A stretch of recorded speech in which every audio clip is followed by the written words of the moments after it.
We see Maddie in her car. She has music playing. Maddie is driving on a freeway at night, leaving Chicago. Signs for I-88 West appear. The next morning, we see Maddie pumping gas, and we see her jump back in the car and pull a couple of snacks out of her purse from the gas station. That night, Maddie finishes reading from the devotion book Dawn gave her and falls asleep in the back seat of her car. Maddie is driving, and we see a "Welcome to Wyoming" sign. Maddie takes it in. She has a moment of consideration. She starts to smile slightly. We see the joy of escape slowly starting to infect her. It didn't set in at first that I was leaving. It felt like a weird daydream. It didn't connect all at once. For so long, I wouldn't let myself hope. That hurts too much. But then I started to realize that it wasn't a dream anymore. This was my reality now.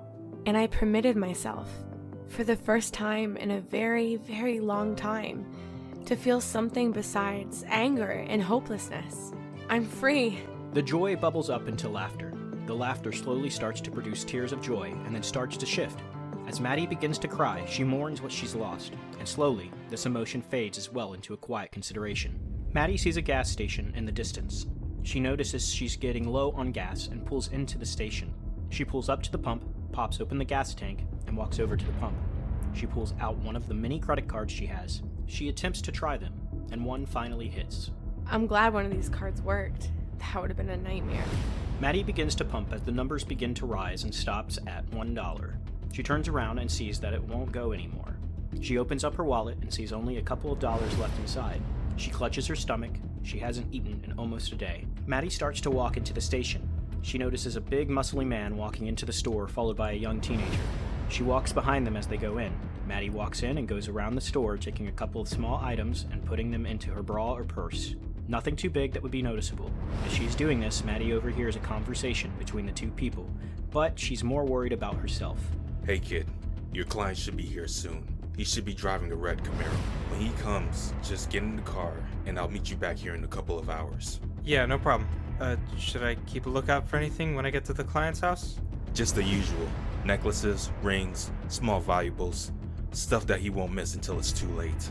Okay, I'll keep my eyes peeled for anything valuable. Maddie walks over to the counter and lays an item down and pays for it. Can you also put $4.73 on pump 3, please? Okay, you're all set. Thank you very much. Have a good day. I don't know how I'm going to make it through to the next town. There's roughly $5 in gas in the tank. Maddie looks across the street and notices a motel with a couple of guys outside. She hesitates. At least this time I'm in control. Maddie gets in her car and begins to drive over to the motel. As Maddie pulls into a parking space in the motel, she turns the car off and takes off her sweater to reveal she's wearing a camisole underneath. She adjusts her hair in the pull-down mirror and applies lipstick. We see a couple walk into one of the rooms, then two middle-aged men walking into the front office. Maddie takes a deep breath and shifts around a bit, before digging around under the passenger seat and pulling out a small baggie with a couple of joints. She pulls one out, sticks the bag back under the seat and lights it up, and tries to relax. She carries it with her as she exits the car and leans against the hood. We hear the men speaking, and she takes a couple of drags. They come out of the office. The first man is in an undone suit. The second man wears a button-down and jeans and is holding a beer bottle. They notice her and continue talking. As they look her way, Maddie winks, takes a drag, and blows smoke in their direction. The men walk over to her. "You all right, miss?" That depends. "Depends on..." What you're doing for the rest of the night.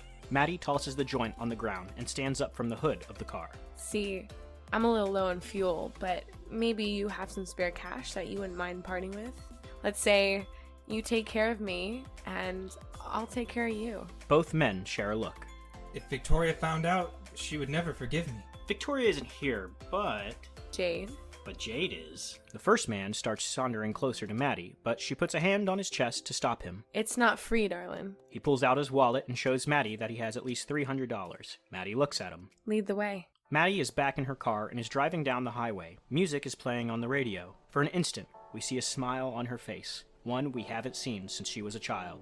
I felt relieved instead of anxious as I was driving away. I felt as if the light of a new day had washed over me.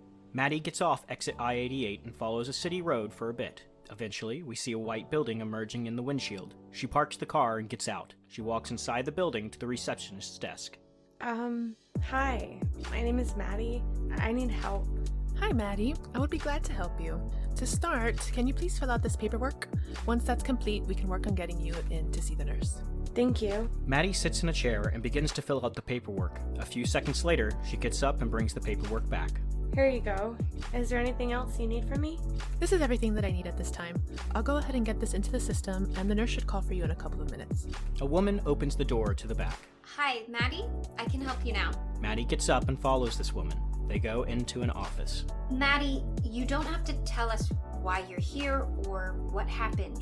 This is a safe space, but we do have rules and regulations while you stay with us. If you could please review these papers, and I'll be back in a couple of minutes. Thank you very much.